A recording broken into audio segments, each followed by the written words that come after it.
Welcome, fellow horror hounds, and welcome to the latest episode of Talk and Stalk, your unholy home for horror. I'm your host, as always, Barry, and I'm joined today by Pete and Joseph. Hi, guys. Hey, guys.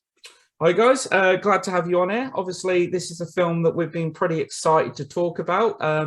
We all saw this film quite recently. Obviously, me and Joseph saw this together last Friday, and Pete, I believe you saw it. Was it the following day? Was it the Saturday? It's last Saturday, yeah. It was, yeah. Now, obviously, this film, looking at the reviews and everything, this film is really divisive. This is probably the most divisive film in the entire Halloween franchise. And obviously, we're talking about Halloween Kills. This is probably the most anticipated horror film of the year for a lot of people, right? Yeah, I think so. Halloween 2018 was a big success. I don't know about you guys. I really liked it. I had some issues with it. I still liked it. I thought it was the best Halloween film in some time. Yeah. It wasn't bad.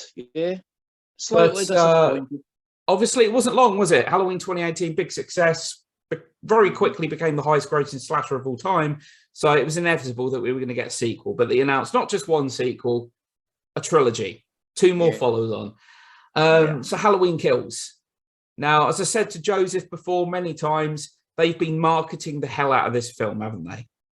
Yeah. They really have marketed this movie. And to be completely honest, I went into this film with not exactly high expectations, but I wanted it to be kind of a fun thrill ride, if you will. So Joseph, because obviously you're a big Halloween fan, Pete, you are as well. What did you two guys, going into this movie, were your expectations high? Yeah. I will be lying if I said no. Pete's like, no, I expected it to be a complete... I kept an open mind. Okay. I just went in and I thought, okay, well, I'll just let it happen. Yeah. And see. Yeah. Just to see, because I think I've been let down so many times before. Yeah. Building my hopes up. Yeah, no, I get that. And I don't think it's fair to, dismiss a film before you've seen it. No. At the end of the day, hype can often be a product's own worst enemy as well. I tried not to read anything. I mean, what we did know going into this film by what John Carpenter had said is that this film was going to be very balls to the wall, that this film was going to be really hardcore, ultra violent, high body count. And this film certainly delivered on that front, didn't it? Yes, very much so. Without a doubt. Yeah. This is, without a doubt, the most violent Halloween film away from the 2 Rob Zombie directed Halloween films, without a doubt. I think it was bordering on gratuitous, actually. I found at times.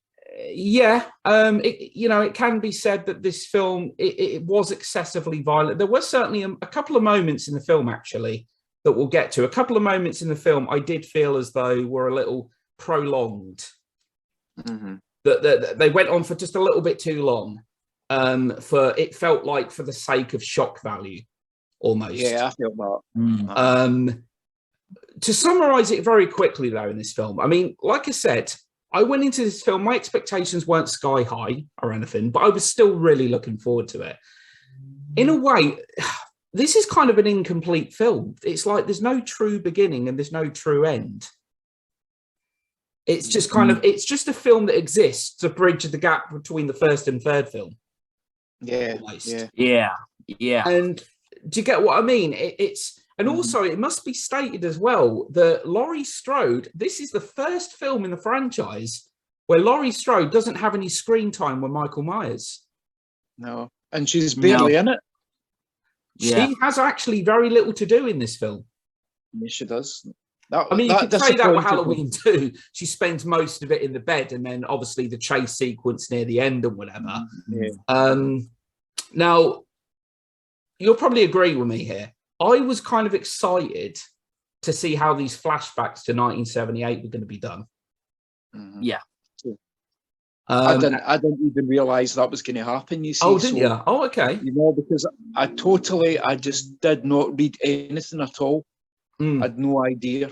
The only thing The only thing I knew was the title and that Jamie Lee Curtis was in it. Yeah. And who the director was, but I didn't read anything. Yeah. I think nostalgia certainly played a big part as well. One of the big selling points to this film as well, obviously, was having a lot of returning characters. So obviously Laurie Strode, the obvious one, Sheriff Lee Brackett, Charles Cyphers, obviously, Tommy Doyle, Lindsay Wallace, Nurse Marion Chambers, and even Lonnie, the bully. Yeah. That literally had, what, a couple of scenes in the 78 original? Yeah. Like, literally a couple of scenes, weren't it? But with this, I thought the flashback, I think you'll agree, Joseph, I thought the flashback sequences, the main opening, the flashback I thought it was really well done. Yeah. Yeah, it's probably my favorite part of the film. Yeah. It everything from lightning stuff, yeah. It captured the aesthetics almost perfectly of the 78 film. Like I said, the lighting and getting to see the Myers house again. And do you notice that as well, Pete, that moment? Because obviously we hear it in the 78 film when Dr. Sam Loomis and Sheriff Lee Brackett go into the house, and they find a corpse of a dog, don't they? That apparently he got hungry, but we don't see the dog, do we? No. But we see the dog this time, don't we? Actually see it from these police officers' we perspective. I think that's what I admired about it. It was very nicely constructed. It wasn't clumsily executed. You know, because it could have just been inserted. It's like, right, we go to the flashback scene now. Yeah. But the way it blended in with the proceedings very smoothly. Yeah. And I thought that was excellent.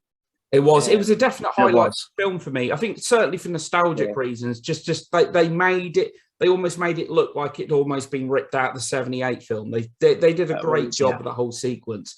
That sequence with Lonnie encountering Michael Myers as he's walking towards him and that as well. Yeah. You know, I thought that was really well done. And then obviously the police officer. Now, the whole kind of like this film really does kind of like play on the fact that Michael Myers isn't just a man, is he? He's evil. He's beyond a normal man. There's a scene, isn't there, where they're shooting at Myers and he walks around the corner and there's a chain link fence. It's like, that was literally impossible for anyone to disappear. So I think the film heavily implies right from the get-go that this isn't just a normal guy. No. And but nevertheless, I'm glad they kind of firmly acknowledged it and confirmed it. You know, that he is the very embodiment of Halloween evil. Yeah, and he's just unkillable. I think one of the issues I had with this film regarding Myers, because I'm going to say that James Jude Courtney is excellent as Michael Myers. He's got the physical presence, the mannerisms. I think he's great in that role. What I kind of was a little bit thing with is that I feel like Myers loses some of his essence when he's like out there in the open too much. And in this film, like a scene getting towards the end of the movie, that Myers kind of loses some of that impact when I like Myers at his best, actually, when he's stalking, when he's kind of skulking around and stalking and that. When it's brutal, I kind of see him as more of a kind of a Jason Voorhees at times. You know, brutal for the sake of being brutal. And the opening as well, getting to the original, the 78 flashback, the Myers mask. Yeah. I thought it looked really good. I thought it looked pretty close to the 78 film. Would you agree? Yeah, I did. Yeah. I did as well. Yeah, it looks great. Yeah. Did you also notice, did you pick up on this? You remember in the original Halloween when he's broken into the hardware store? Sheriff Lee Brackett says, well, you know, the guy just told a Halloween mask, couple of knives and a piece of rope. Well, he actually uses the rope, doesn't he, for the police officer in this house? Yeah. Because I always wondered, what did he use the rope for in the original Halloween? Unless it was Bob's body when he comes hanging from the closet. I don't know, but we never actually know what he uses that rope for. No. So this film actually gives the rope actually gets put to some use. So, I mean, it's very affectionate. It's very loyal, and I think in some ways it's a celebration of the franchise. That's what I liked about it. What the flashback sequence in particular? The flashback sequence. Yeah, definitely. I like I say, I like the scene when we encounter this Lonnie. Now you probably noticed this, but in the trailer there was also, like Halloween 2018, there was a lot of shots that didn't make the film, and there was one shot in the trailer that evoked memories of the moment where Myers is by the hedge and goes behind the hedge, and there's a moment where Lonnie sees him, and he's like standing by the hedge. Correct me if I'm wrong, that shot wasn't in the film, was it? No. I didn't see it. And also the shot as well with Laurie walking through the hospital corridor with the knife in her hand. No. Because the trailer kind of implies that these two are going to have a showdown. Yes, that's what I mean. This film is bridging the gap, because that showdown is not going to occur until presumably, like the third movie. I didn't actually watch the trailer until after I'd seen the film. Oh, really? Oh, okay. Yeah. Well, you must have been nicely surprised by a lot then. Yeah. I was. You must have been. I mean, don't get me wrong. There's a lot of stuff in the film that isn't shown in the trailer. The trailer would imply that it would indicate that it's showing you everything, but there is a lot of stuff actually not in that trailer. I tell you what, there is a scene. Now, it's a cool scene, but it does kind of bother me a little bit. And it's the scene where he takes on the fire serviceman. It's a cool shot. It's awesome seeing Myers coming out this burning building. It's really kind of hardcore, and he just wipes out, he kills all these. Again, it's just the whole kind of, it just felt like it was brutal for the sake of being brutal. Yeah, and it just required you to really suspend your disbelief for the rest of the film. Yeah, I mean, we knew we were getting this because, as I said, I know you hadn't seen the trailer. We'd seen the trailer and that. As I said, it's well shot. It looks good and that, but I don't know. For me, Michael Myers is one of them killers that he's a killer that I just prefer it when he's someone skulking from the shadows. And again, that's probably due to my love for the original 78 Halloween and even Halloween 2.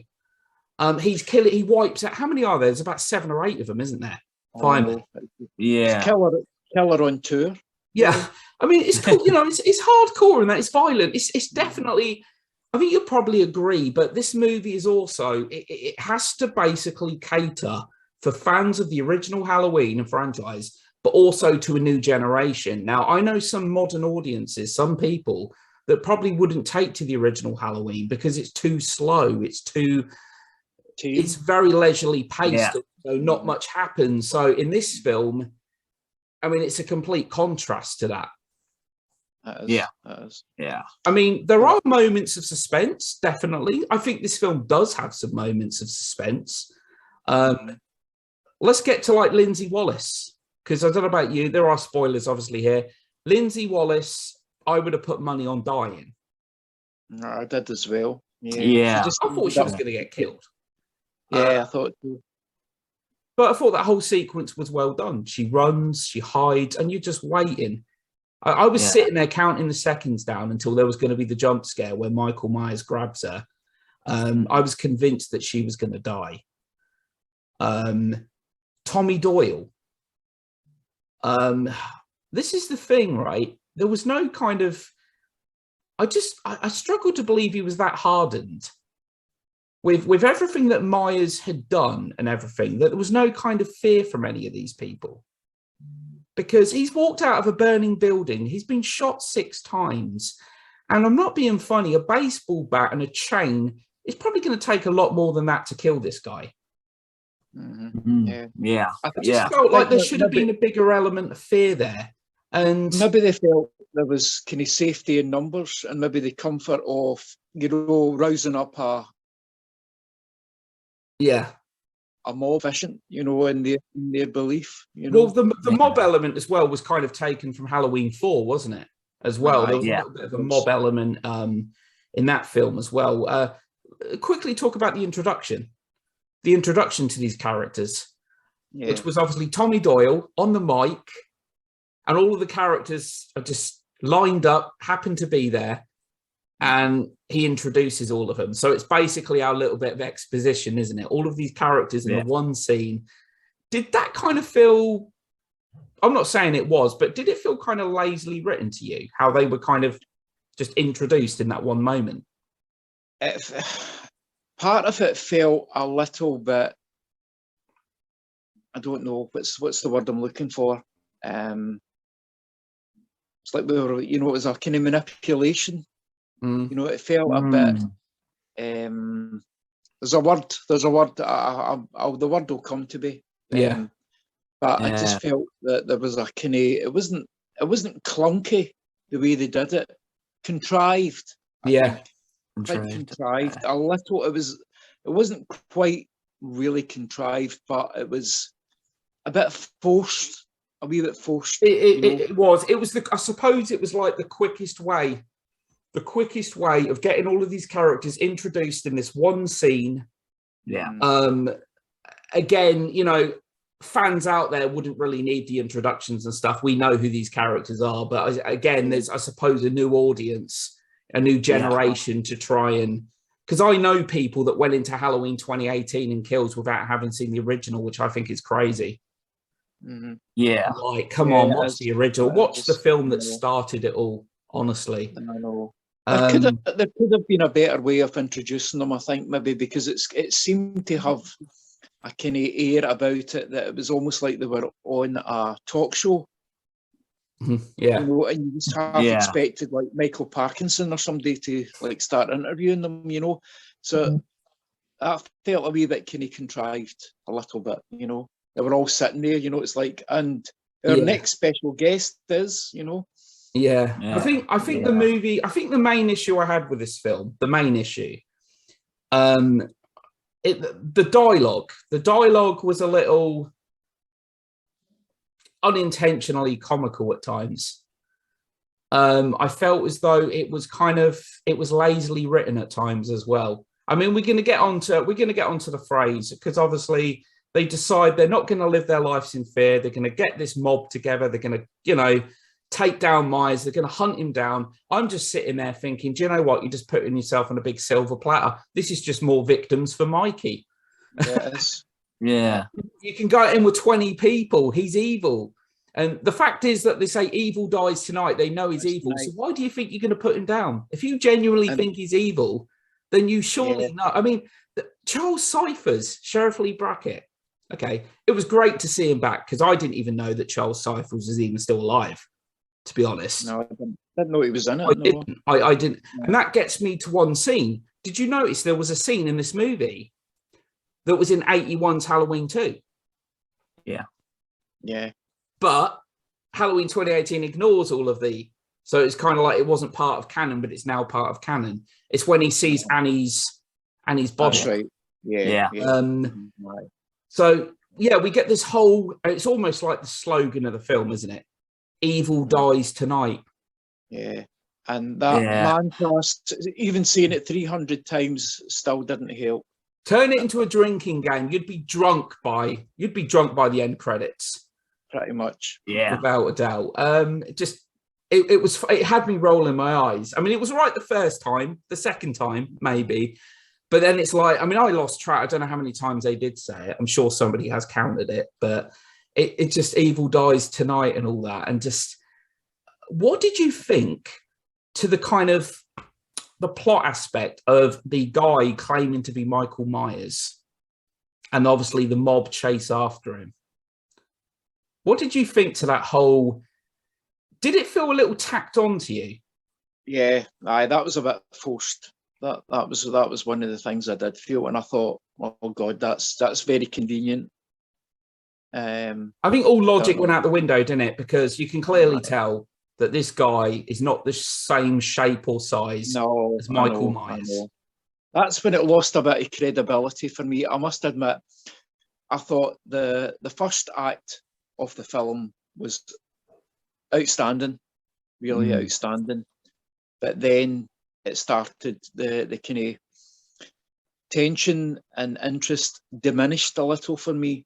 It picked up in, certain passages, like the big John, Little John. I thought that was suspenseful. But I thought that was suspenseful when he was in the house. And oh yes, yeah, it was. that- Yeah. Again, that was Yeah. another moment of suspense. The movie did have its moments, certainly. It did. Big John, Little John was just cracking me up. Yeah, it was. I was like, Big John, Little John. But it's so tragic. And I thought that was a kind of Michael Myers moment. That was typical Michael Myers behaviour when he positioned them the same pose as the photograph. Yeah, that's something Michael Myers would do. Mm. When you think back to the first film when Bob is killed, and he's mimicking the fact that he's got the classic head tilt. That's Michael Myers. Head tilt, Which I think actually Nick Castle actually improv. That wasn't in the script, was it? Didn't Nick Castle actually just come up with that himself? I think so. I think so. Yeah. It was just kind of a quizzical kind of look, as to and the fact that he laid out Judith Myers with the gravestone and the bed and the first one. That's all. That's the kind of thing he would do. They did capture. That's the thing. They did. I cannot fault James Jude Courtney. I think he's great as Myers. They did capture some of them Michael Myers aesthetics. It's like you say. There was, there's one scene in particular. Right now, somebody spoke to me about this, and they saw the scene differently as to how I saw it. It's very brutal. It's a scene where he killed the married couple. I can't, because I've only seen the film once. I can't quite remember exactly what he did, but I remember him smashing through the window and he's bashing the guy's head against the wall. And she gets impaled. She has, is it like a UV light that's smashed through her throat? Yeah. I mean, that was, again, they showed that in the trailer. And then he's sticking all of these knives in the guy's back, like one by one, really taking his time. Now, that's what I meant by gratuitous. Now, this is interesting, right? Because that's what I took it as. I was watching that and I'm like, this is almost like torture porn almost. I'm like, this scene's just going on for a little bit too long in that. But then somebody said to me, maybe Myers was testing out the knives. Which knife is best to use now? I said that to you, Joseph, didn't I? Yeah. Somebody said that to me. Maybe he was looking for his next weapon, testing them out, and then he does walk away with one. Maybe.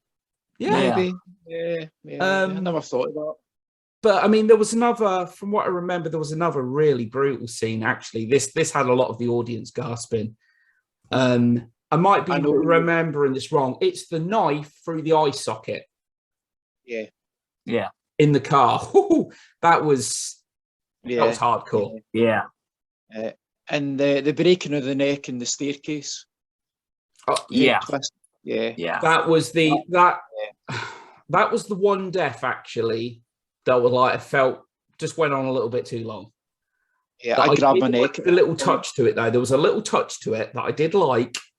Michael Myers, being the sadist he is, coming down the stairs, looking at Alison, the granddaughter, and then just getting the guy's head and just twisting it. Like, you're going to see me kill your boyfriend. Yeah, aye. Kind of thing. That was really kind of sadistic. Yeah. That was. And then Marion Chambers, was she stabbed to death? She was, wasn't she? Yeah. Well, that was a kind of echo to the attack in the first film. When he smashes the window. In the window. Yeah. If you look really closely, you can actually see like the wrench actually taped to his hand, can't you? As he smashes.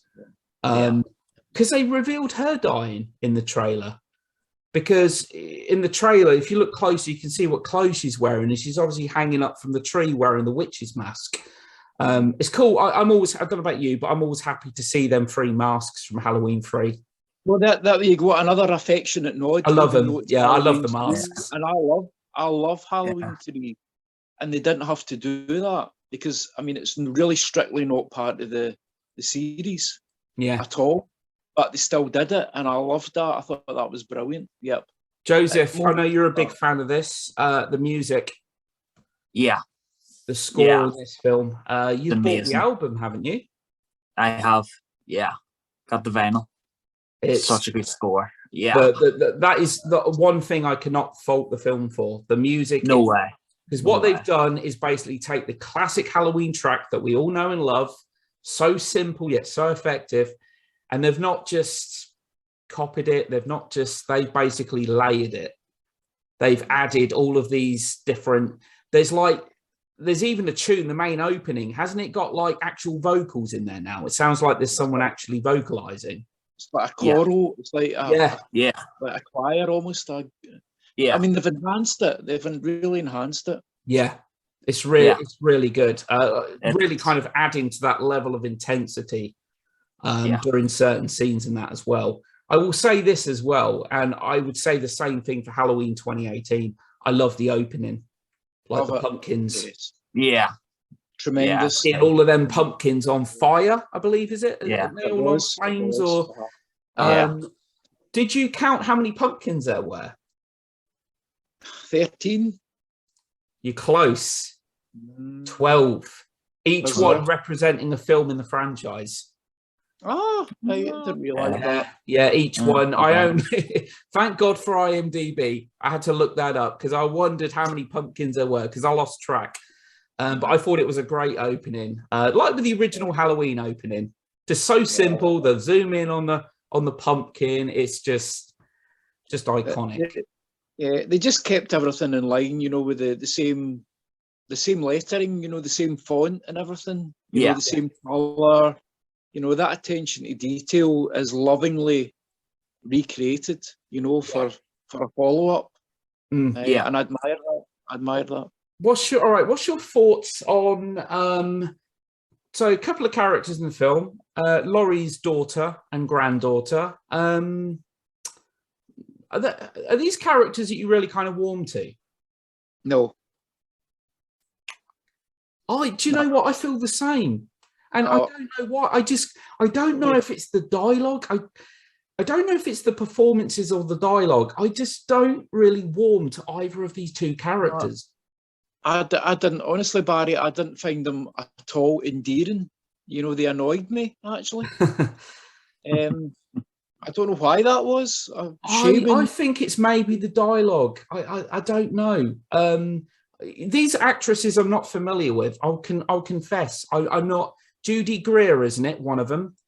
And I forgot the granddaughter's actress. What about you, Joseph? Are these? Do any of these characters in this film, aside from maybe Laurie, do any of these characters truly stand out to you? I don't mind Alison. Because I'll tell you why. Because for me, Alison is the one that really truly cares about Laurie and wants to do something. For me, now I know there's people out there that would say, but your card, it takes Karen too long to come to her senses. I mean, like when she helps the other escapee, to me that was a really nice touch because it was kind of like, her whole purpose in the 2018 movie when she says to Laurie, listen, the world's wonderful and stuff, she's just trying to be the savior that she wants to be. Yeah. And to me it was kind of like, I wish you would have just listened to your mum, when she needed you, because, she really did need you. And the 2018 film, Karen, did really annoy me. She really, up until that last act when she finally came to her senses. Yeah. But even from the 2018 movie till Halloween Kills, Alison's the one, even when she's kind of saying to Laurie, listen, get over Michael, you can tell she wants her to get over it. Yeah. There's a genuine affection for her. Whereas Karen, there was no real, I love you, she's just kind of like, go get help. Okay. So Karen really didn't do it for me. Mm-hmm. In this movie she did, but again, it was too late. It was not up until the mob in the hospital where she was kind of like, okay, you're doing something decent, Yeah. But like even that scene when Alison says, I'm going with Cameron and Lana, and she's like, get in there with your grandmother. And I understand that it's her daughter, she wants her to be safe, but it's very, it's very forceful. And then there's that shot through the window where she's like, you have to have security guards. You have to have security guards. It's like, Jesus Christ. Why did she? Maybe I'm missing something. Maybe I was half asleep. Why did she go back into the Myers house? near the end. Why was she looking out the window? Yeah, this is one of the cons that I have with it. You know, because I said you towards the end, for me, it got a little bit off. It kind of led to, don't get me wrong, it led to kind of a homage to the original Halloween. Michael Myers stabbing Judy by the window in that bedroom. So it's mirroring itself, which was cool. Yeah. But why was she in there in the first place? I mean, she actually sees, and this is where the whole supernatural aspect comes into it, because she actually sees a young Michael Myers in the window, doesn't she? Yeah. Yeah. Yeah. So we've kind of veered away. This is a little less grounded now, because she's actually seeing, I don't know, a symbolic image of young Michael, and she goes in there and then stabbed to death. I mean, I knew. Well, yeah, sorry. Oh, no. I was just on the point of that. I did read something, and here's me. Okay, it does give it a little bit more of a backup. If I remember correctly, when Laurie, when she stabs herself with the morphine, you know, stops pain. When Frank, Officer Hawkins, when he says, you know, listen, he's not after you. It was the doctor, you know, and then he says about, you know, it's a 6-year-old boy in this guy's body, you know, with the mind of an animal and all this. And then he was saying about him standing outside the window. I think then somebody said, well, I think Karen was there when he said that, and that's in her head, and she's just kind of looking up.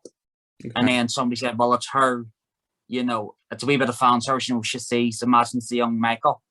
She goes up because he says, you know, what is he staring at? You know, and then they're saying about the reflection. That's what I got. Yeah, I think and then someone... She wants to see it through his eyes in a way. Exactly. To find out what is he staring at, you know. Okay. What did he get? Yeah, that's ringing bells. Yeah. Now. That is kind of ringing bells a bit. Yeah. And then someone said, with the whole thing when Michael steps out behind her and stuff, you know, boom, boom, boom. And I actually like this little theory that somebody said, the 2 times Karen says, gotcha. You know, she got him in the 2018 film, and then she said it again in this. That was Michael's moment of gotcha. Yeah. Which I kind of liked it. You know, it was a real reversal. It was like, okay, now I've got you. Yeah. So I did like that. So that really kind of cemented that for me. And I was like, okay, if that works, you know, I do like that. Yeah. Yeah. I did like the moment. Yeah. Well, obviously she got him in the trap. Obviously she took his mask off. Yeah. We actually saw Myers unmasked for a little longer than we thought we would. Because he was actually without his mask, wasn't he? For maybe a good couple of minutes or so. You didn't get like a real good up close look, but from a distance you could see James Jude Courtney's face and that. But the moment then he's surrounded, you know, the predator becomes the prey in that, if you will. This is the thing. At no point do you ever feel like Michael Myers is helpless, even if he's surrounded by 50 people, because you just know, look, evil. You know, he's known as evil incarnate, evil on 2 legs. Yeah. That's the thing. You never feel like Michael Myers has got the lower hand, if you will. Yeah. No, that's he ain't going to die in that scene. No. I mean, what is it? One of the characters, is it Karen that plunges a knife into his shoulder? Yeah. Yeah. Try and cut his head off. Shoot him or something. Do you honestly think beating this guy is going to do the trick? Yeah. Well, you think Lindsay's had a go at him. I mean, she filled the bed sheet with a whole load of bricks. Then he had a pitchfork in his back, for God's sake. But no, a knife in the shoulder blades is going to do it. I mean, there was even one person, I don't know if you saw this, I saw this online. It was a blink and you'll miss it moment. One of the crowd I know what you're had an iron. Yeah. There's a woman in the crowd with an iron. Oh, I didn't see that. No, I'm not being funny. Might as well just have a plushie. Just have a little Michael Myers plushie in your hand, because that's going to do as much damage to him. Sheriff Lee Brackett. I mean, don't get me wrong. It was great to see Charles Cypher's back. He has the most shoehorned line in the whole film. It's a classic line that I love from the original, and that is, it's Halloween. Everyone's entitled to one. Yeah. Oh God. That was a cringe. That was a cringe for me. It's just so us fans are sitting there. He just said the line. He just said the line. Yeah. Movie. Also, it had no context whatsoever. He stood there pointing a gun at him for over a minute and doesn't even pull the trigger. I know. I know. That's annoying. Why didn't he take a shot? Why are you monologuing to Michael Myers when you've got a loaded gun in your hand? He's a cop. He should be able to shoot in the head, right? Yeah. Mm-hmm. And I think we talked about this before, Joseph, with the whole supernatural aspect. During the film, earlier during the 78 flashback, there are gunshots fired towards Michael Myers, but they all miss. Yeah. Are they just like stormtroopers in a past life? Or has Michael Myers got this, I don't know, this supernatural ability where, I don't know. Yeah. No, they bounce off him.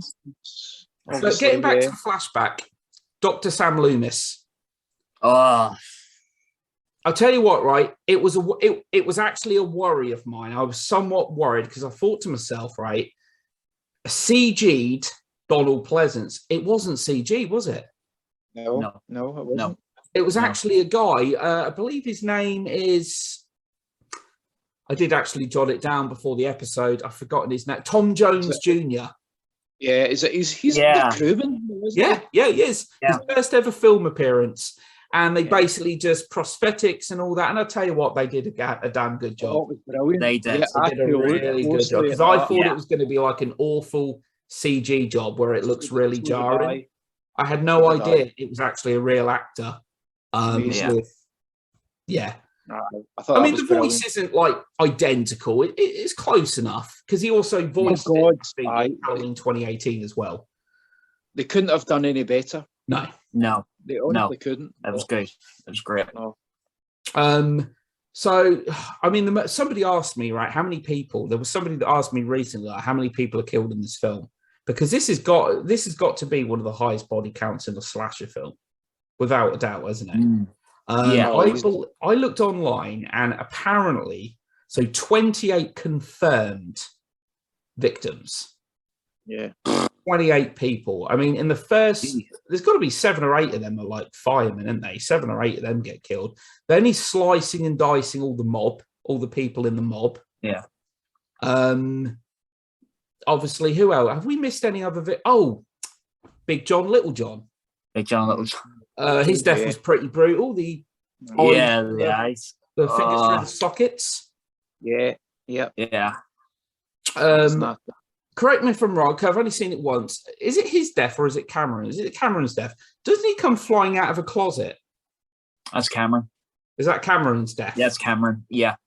Because he looks up and he sees Lanny's body. Yeah. And then when he does that, then Michael comes out.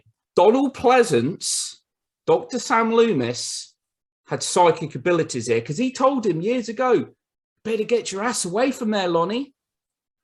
If only he'd listened to Dr. Sam Loomis. That house, he'd probably still be alive. When you don't listen to the detective.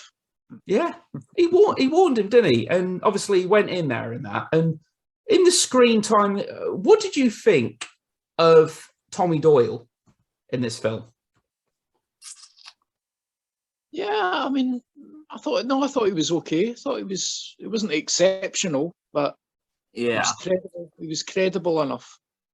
Yeah, I'm with you, Barry. Like when I seen it with you guys and I seen Anthony Michael Hall, it was kind of like I didn't expect Tommy to be that hard. No, that's exactly what I felt. And I thought he was a little obnoxious at points. Yeah, and it was just kind of like, really, like there's a scene when I seen it the second time, and it was just. I giggled, and then here's me. I shouldn't have giggled that because it's not funny. Which was, do you know when they see the other patient and they all start to chant, and they're all like rushing, and Tommy gets like, "You see an old guy fall," and Tommy literally walks over him, and it's like for a guy that wants to help people, he's just like, "Oh, sorry," But I just find. I mean. I suppose people deal with things in different ways and everything, but Tommy's grown up to be this real kind of tough nut and all that, and if you will. But with what happened and what they know Michael Myers is capable of and everything, I just thought there would be more, fear there. I mean, I'll be honest, I'm still surprised that him and Lonnie even still live in Haddonfield. Yeah. Why would you want to stay there after the event of that? I don't know about you. I'd want to distance myself from all that. Very true. Yeah. Very true. But they still live in the same place. And I thought Lonnie seemed likable enough in the screen time that he had. Yeah, well, I actually like Lonnie. Yeah, he was like nicer than he was as a kid. It's funny, Yeah. really, isn't it? Because Yeah. Lonnie was the bully, Tommy wasn't. Yeah. But Tommy's the more bully type now, isn't he, in the older age? Yeah, Maybe exactly. that was deliberate. That was maybe deliberate. Maybe Yeah. just wanted to show, Yeah. a reversal of characteristics. Yeah. I'm just trying to think what other nods there were, like little, like the guy. I didn't particularly. I get it, the whole mob mentality. This film was certainly making some commentary about that. And the guy that they chased, because he appeared briefly, didn't he, in Halloween 2018? He did. Yes. Patient. He was one of the patients when that couple went to actually visit Michael Myers. He was one of the guys. Oh yeah, in the with the first shoe scene. dance. In the first scene. Yeah. Yeah. It did feel like it was a little tacked on. It did. That scene did kind of feel like to me that it necessarily didn't have like. It didn't really need a place in the movie. That the film could have actually gone without that entire sequence. It could have just been the mob chasing Michael Myers. We didn't need to see this guy plunge to his death. We didn't need to see any of that or anything. I think it harkens back to this idea of reflections in oneself, because having seen it twice now, that hits me hard. I have to admit that scene does hit me hard, because you can see the fear in this guy's face. You know what I mean? He's confused, and when obviously, what happens, and then, Tommy says till Sheriff Brackett, he says to Brackett, and he goes, "Is it him?" And he says it's not him, and then Sheriff Brackett looks up and he's like, "He's turning us into monsters." Yeah, and it's echoing that question, who's the real monsters here? It does. That's the thing. So I did like that little aspect of it. Yeah. It's like who's worse, Michael Myers or the guys now? Us. Yeah. Exactly. I get it, but it's like as if a whole community has been breeding monsters ever since. Yeah. Exactly. And this is the manifesting. Yeah. As Laurie says, Michael's masterpiece. Yeah, that's right. Yeah, yes. You know what I mean? A big monologue. Yeah, exactly. I just, the whole thing with that, it was like, the subplot with him, like the subplot in Halloween 2018 as well with Dr. What is his name? Dr. Not Savitar. Sartain. What is it? Savitar. Sartain. Dr. Sartain. That was like a plot inclusion that I wasn't really keen on in that either. Yeah. I again, it just kind of felt, I get it. It was kind of a twist. It surprised a lot of the audience and all that, but it really didn't feel like it had a necessary involvement in the actual plot to me. With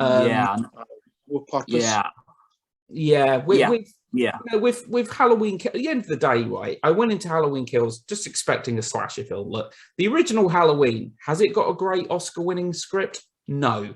But, it's a sleek, well-made horror film. It's simple as hell, but it's really executed well. I don't go into any film, 12 films into a franchise, expecting something brilliant. Do you know what I mean? Yeah. I'm not expecting one of the best horror films of all time or anything. I did like it. I did enjoy it. I guess I just kind of, I don't know. I think when it comes to slasher movies and horror in general now, I always prefer suspense and atmosphere just over high body counts and gore. Do you know what I mean? And Halloween Kills, it was a fun ride. It was a fun ride and everything. But I think the problem I have is because it's like 12 films into a franchise, at no point do you ever think that Michael Myers is ever going to be under threat. Yeah. Like, with Halloween Ends, I mean, do we think that Michael Myers is actually going to definitively die in this film? Yeah, that should be interesting. Yeah. Because I've seen like a lot of people online, that and they asked me and a lot of the other guys, who do you think will die? Will it be Laurie? Will it be Michael? I think both will die. I think they'll both go down. Yeah, that's the thing though. Mustafa Akkad once said, because he's a massive fan of the character of Michael Myers, that Michael Myers will never die. Yeah. So it would only be a matter of time. If he does die, it would only be a matter of time, obviously, before the franchise is picked up again. Yeah, and just you saying about Halloween ends, I did read recently that, and this will be very interesting to see, they are going to bring COVID into it. Oh. Okay. Yeah. Yeah. Oh, wow. There you go, Pete. I can see your excitement on your face. You can't wait for this, can you? Michael Myers is now going to wear not just a mask, he's going to have a face mask on as well. Just to be... I wouldn't be surprised. Just to be doubly sure. Laurie Strode's going to have to be housebound. She's not going to be able to go out. That's the thing with Laurie Strode in this film. I mean, another kind of tacked on subplot, if you will. I get why it was there. It was almost like, because Jamie Lee Curtis really didn't have much to do in this film. No. I think they were really saving her for the third and final film. But in this film, like the past romance or whatever between her and Hawkins.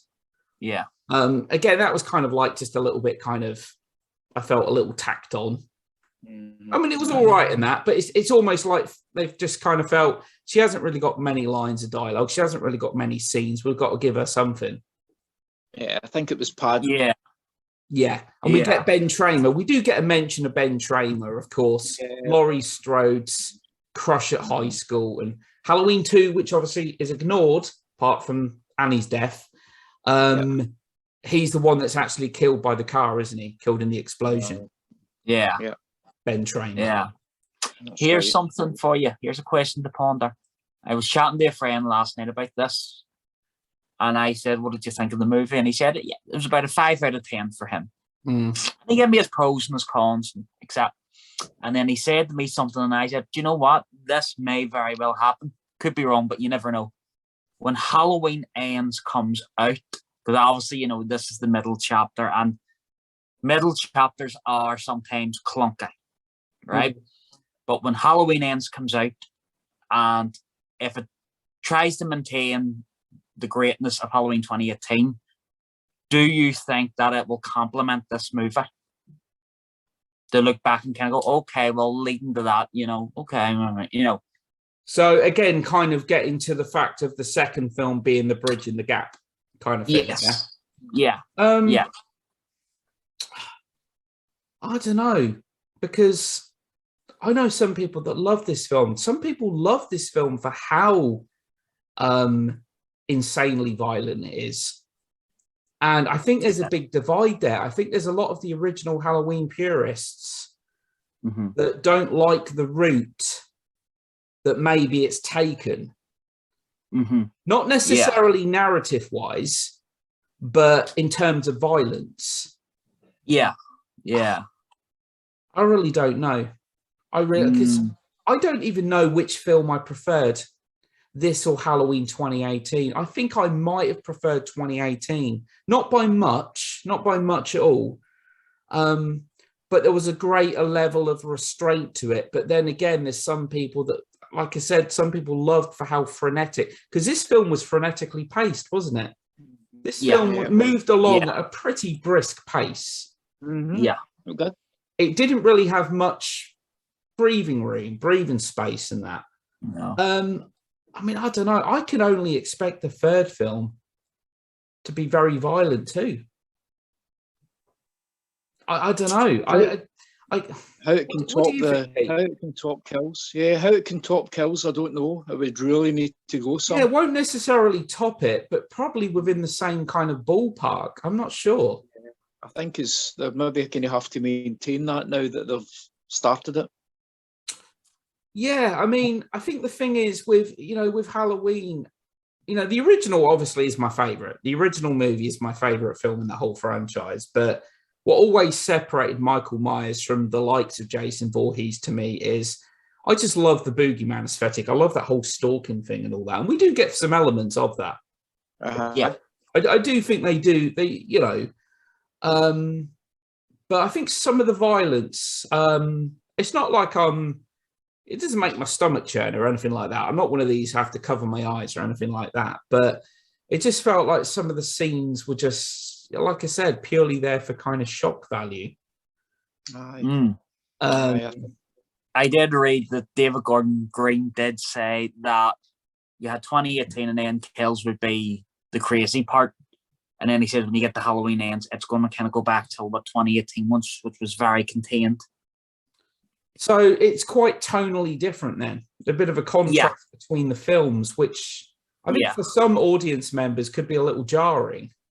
Because I think people have probably come to expect high body counts now and loads of blood. And but me personally, and I get it, some people wouldn't take to this approach nowadays.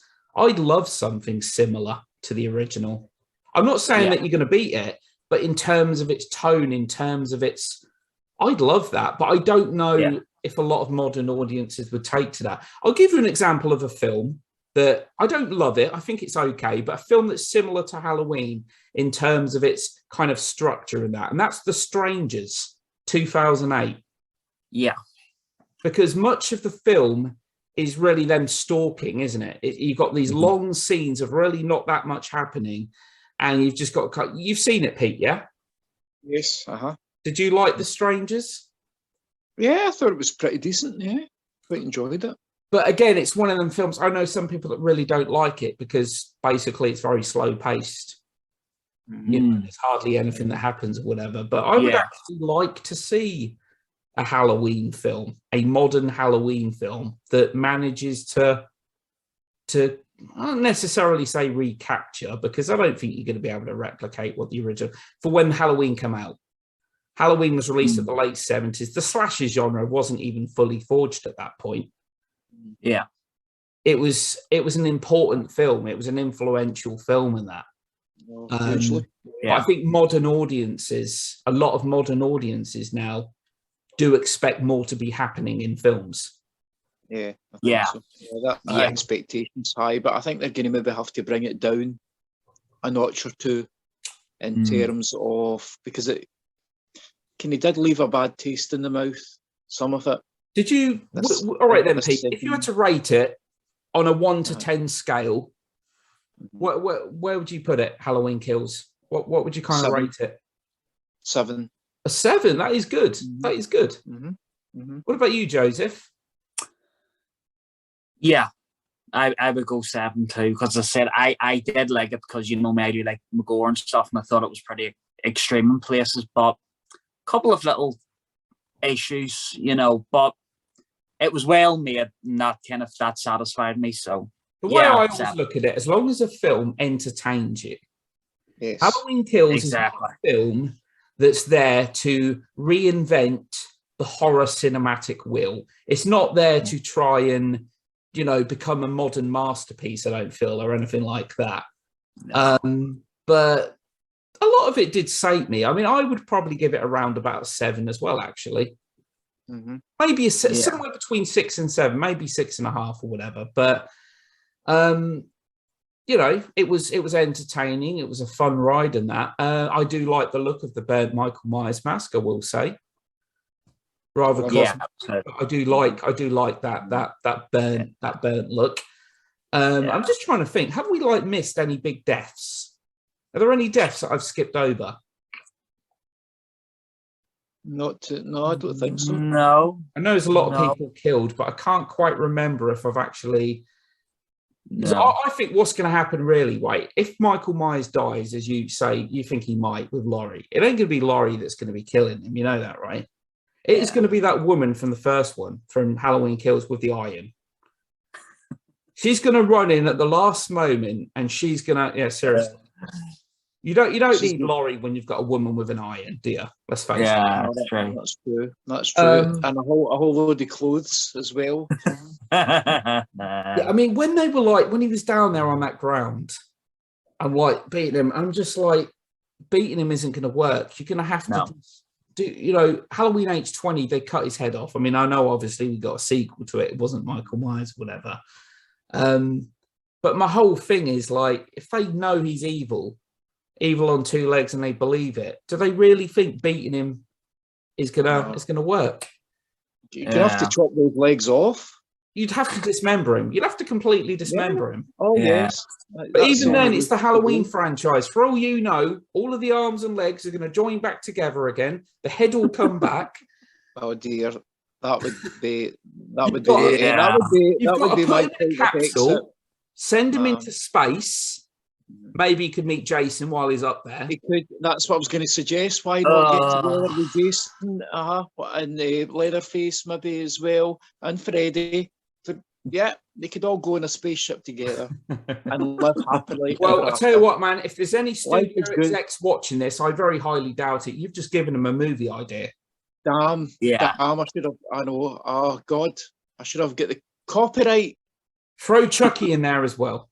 Because with Chucky, as much as I love Chucky, I've always struggled to believe that like a 1.5 foot doll could like kill so many grown adults. But I actually want to see the Chucky TV series. Actually, I'm kind of intrigued.